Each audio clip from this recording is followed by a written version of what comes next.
from the tokenomics perspective, I'm sure one of the questions is going to be, okay, you raised some,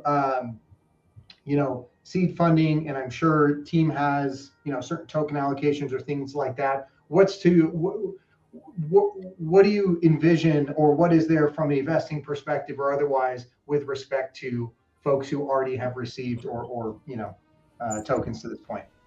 Yeah, we'll address this on the town hall Q&A as well, but from a high level, there is no sell wall. And I think that's a huge concern for anyone considering whether to play the game and participate. There's no sell wall. So the way it works is all team members, myself included, and all seed investors, who we call sages, are locked behind a 12-month vesting period, but there's no sales allowed in the first 30 days. So we actually begin vesting on like day 31, and then we vest from day 31 to day 365.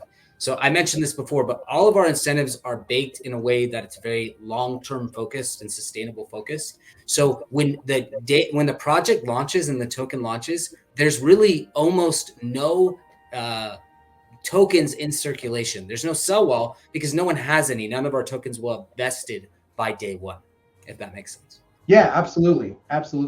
So touch for a second on one other piece that you mentioned with respect to kind of the overall tokenomics. So if I'm to understand correctly, and I think this has been in some of the tweets here, right? This isn't a DEX, right? So can you talk a little bit more about that from that perspective of, what do you envision, right?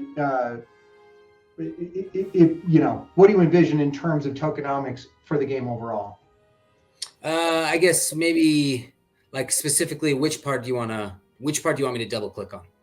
Well, what I'd love to double click on is the thing you had mentioned. Hey, like, we're not just going to be emitting a whole ton of tokens here. So what are players going to need to do? Are they going to actually have to play the game in order to, receive any benefit?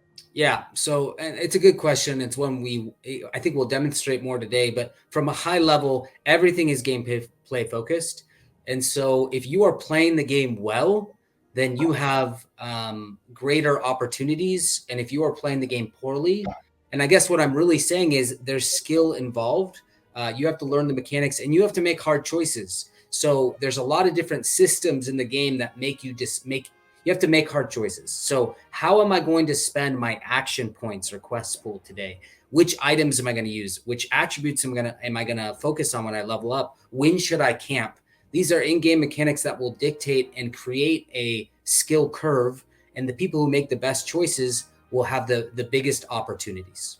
So basically, I can't just purchase an NFT and sit on it and expect something. I've actually got to play the game with it. That's what you're saying? That's right. There's no like purchase the NFT and receive passive rewards. That concept doesn't exist. What you need to do is be in the game actually playing. And that's why we always come back to the focus that gameplay has to be fun. There has to be reward for playing. Like you have to feel like it's not this, total slugfest, that it's not just super boring. So we've tried to do everything we can to make sure the game is fun, that there are choices, and some of them are quite difficult.